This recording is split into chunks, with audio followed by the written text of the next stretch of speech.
What's going on, guys? Welcome back to 4K Motoring. I'm Chris, and today we've got another product review we're going to do for you. We've received this new product from oEdRo. It's a brand available on Amazon. I think it's a Chinese-based company that does aftermarket automotive lighting and off-road supplies, that sort of thing. They've agreed to send us one of their light bars to do a unboxing and review on. As I said, they did send it to us. There's been no monetary agreement that we make a good review or say anything specifically about it. So this will just be my impressions of this light compared to the other lights I use, and let's check it out.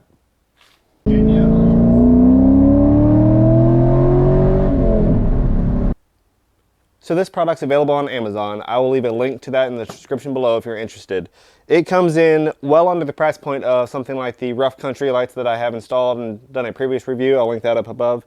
Or any of the really high-end off-road lights that offer really good both light coloring and beam patterning, that sort of thing. This undercuts that by a large margin. I believe it was under 50 bucks, something like that, or around 50 bucks for this 20-inch light bar, 22-inch light bar. And that makes it kind of a very appealing class to a lot of people that don't do a lot of serious off-roading but want a little extra light occasionally on their vehicle. As we'd expect with the box, obviously we're paying, I think that front light bar was around 150 bucks, something like that, 100 bucks for the Rough Country, which is kind of the low end of entry-level off-roading or abilities. So this bar, the oEdRo, oEdRo, the box is okay. I mean, it's adequate for it. It protects it. It's nothing fancy, but again, for the price, I don't really expect anything super fancy. As we get into opening it up, see we have some paperwork, some instructions that come with it. We're going to have wrapped in foam the light bar itself,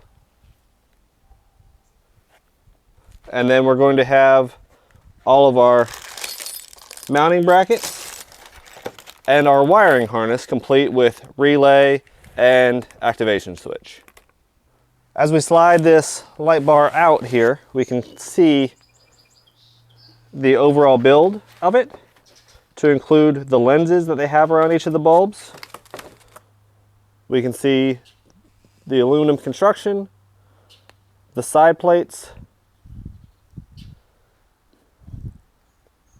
and the overall shape. This is a curved bar. If we compare that to something like the Rough Country bar, I'll leave a link to that in the description below as well so you can kind of compare the pricing on them. I've run this for about 2 years now on this truck, and overall, if you take a look at the actual reflectors, we can see clearly they both share the same flood reflectors on the outside, spot on the inside, but the way they do it is very different. So I'm curious to see what the chip sizes are for both of them, and we can see the overall build looks pretty similar, at least from first glance. When it comes to mounting options, we don't quite have the same options as we did with the Rough Country. With the Rough Country bar, we have a base plate that we can mount kind of anywhere on this bar, and that works really well for a lot of applications as opposed to the end mounting that's more commonly available with these light bars. With our new light bar here, it has the end mounting just like most light bars are equipped with, but there are no real mounting points for the back, so we've got to use the ends, which kind of limits your overall mounting abilities. But I think for a light bar this size, it's really not that big of a deal. As far as mounting hardware, we get the 2 side pieces. We have some rubber feet that can attach to the bottom to dampen vibration, that sort of thing. We have all of our bolts needed for mounting, both to our base plate to the ground or to the truck, and mounting these side plates to the light itself. We've got some lock washers and various things for that, and it comes with an included hex key that looks like it's fairly cheap metal, but for the amount of torque we're putting on these, is probably perfectly adequate. The wiring harness is going to be a DIY sort of connection here, which I do personally prefer over a lot of the quick connectors. This allows you to much more easily snake these wires up, you know, something like a light bar or something like that, and not get caught up on things. So I'm actually quite okay with that. I just wish there was a few more mounting options for the light bar itself. While we're waiting for our mounting brackets to arrive, what we're going to do is go ahead and soft wire this into the truck just to make sure everything's working. The included hardware is pretty complete and is pretty easy to install, really. Just about anybody can do it. It requires very minimal tools and very minimal knowledge on how to do it. So let's go ahead and check out the key points and make sure that you can install it on your truck. This is going to be the key wiring harness for the vehicle. On it, once we undo our zip ties, we're going to notice that we have a relay, that this is very important. We're going to have an inline fuse. We're going to have our battery leads right here, and we're going to have our interior button. One thing that I noticed right off the bat is that while this is a very complete kit, you can see things like the fitment here where the quality is maybe not the best. Obviously, you're buying this kit because of the price. It is much cheaper than, say, a lot of the KC lights, the Hella lights, the anything like that are really expensive. So keep that in mind with this unit. There's a reason you've gone with it. We're going to go ahead and connect it and just make sure everything works, because I think even though the fit and finish is not exactly perfect, since we're getting it for the price we are, as long as it works, I think that's really what is important about this particular kit. Now with that wiring harness stretched out, we can see how much space they've actually given us for this kit.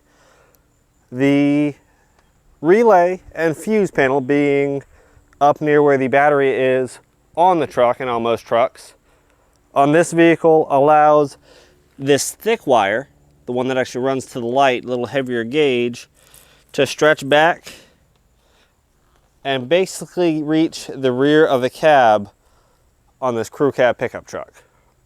So it's not going to do a whole lot of good as far as reaching, you know, a chase rack, a light bar, something like that in the rear of the truck, but they do leave these ends on it that make it very easy to splice in some extra wire or whatever you need to do to get the extra length. It is very easy.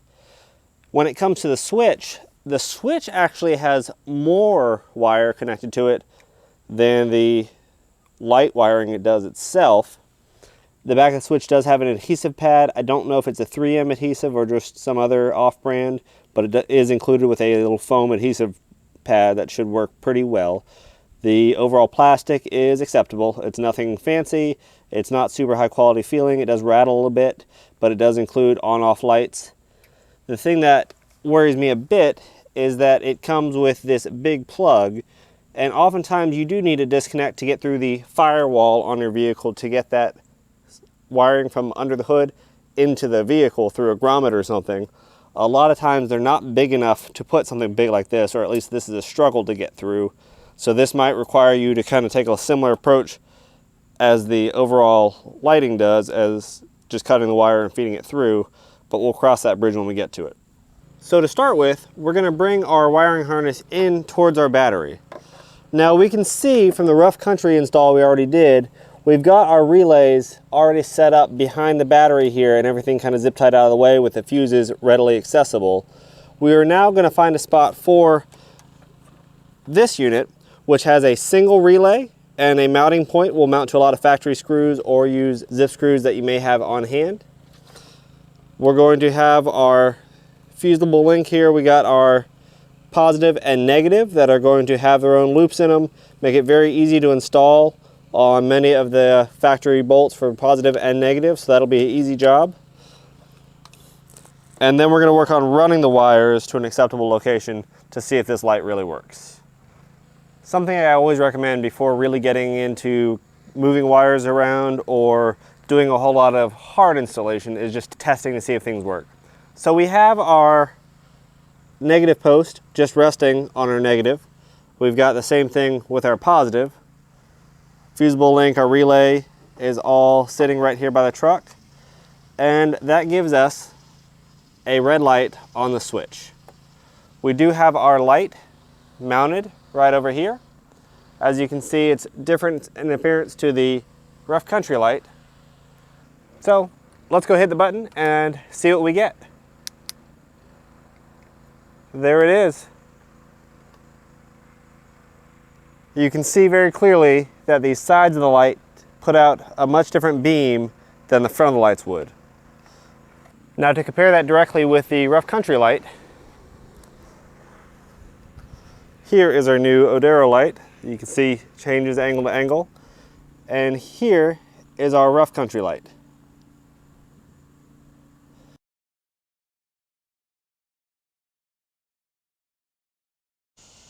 All right, our light is fully installed here, bumper mounted. We can see how it looks. And with the light turned on, there we go.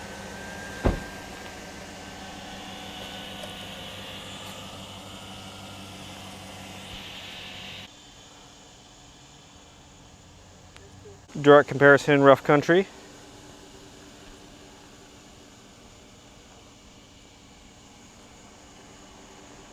To oEdRo. So we ended up installing the oEdRo light on one of our friend's trucks since we were kind of out of room on the Titan.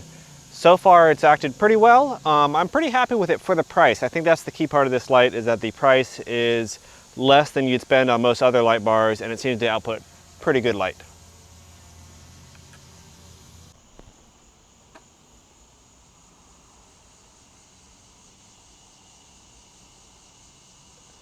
And with the truck turning, we can see the overall beam pattern of it and how much extra light is being out other than just the headlights of the truck.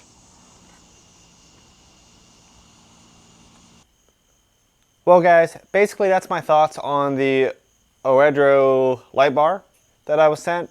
Like I said, this is a very inexpensive light bar, which I think forgives a lot of the shortcomings of the kit and of the quality of the kit itself. It puts out a pretty decent light pattern, it really does. And for the price point, being a third to a quarter of what the small light bar from Rough Country, which is kind of bottom barrel actual off-road ability light, would be, I think that's a pretty good deal for most people out there. Now, it's not going to be your full desert running Baja 1000 or Dakar level light bar. I don't think it's going to do that. It doesn't have the beam pattern for it, the lumens, or the color signs behind it. But for your everyday vehicle, something that you want a little extra light from time to time, something that's mostly a street vehicle, this offers awesome utility at a really great price that's kind of hard to beat. So, like I said before, I'm going to have the link down in the description below that's going to include all these products, just so you can kind of see them all and compare them and see for the price how much you're actually getting with this light bar. If you have any questions, feel free to leave them in the comments below. If you guys are running any light bars out there, let me know what kind you're running, both the size and the brand, and let me know if you've had any issues with them. I know the plastic that they use in a lot of them will oxidize over time, so I'm curious to see if any of you guys have had problems with that and kind of how long that took, that sort of thing. If there's any high-end ones you guys use, to see if you've had any issues with those or what kind of money you guys are spending on those as well. As always, I'm Chris. Thanks for watching 4K Motoring. We'll see you next time.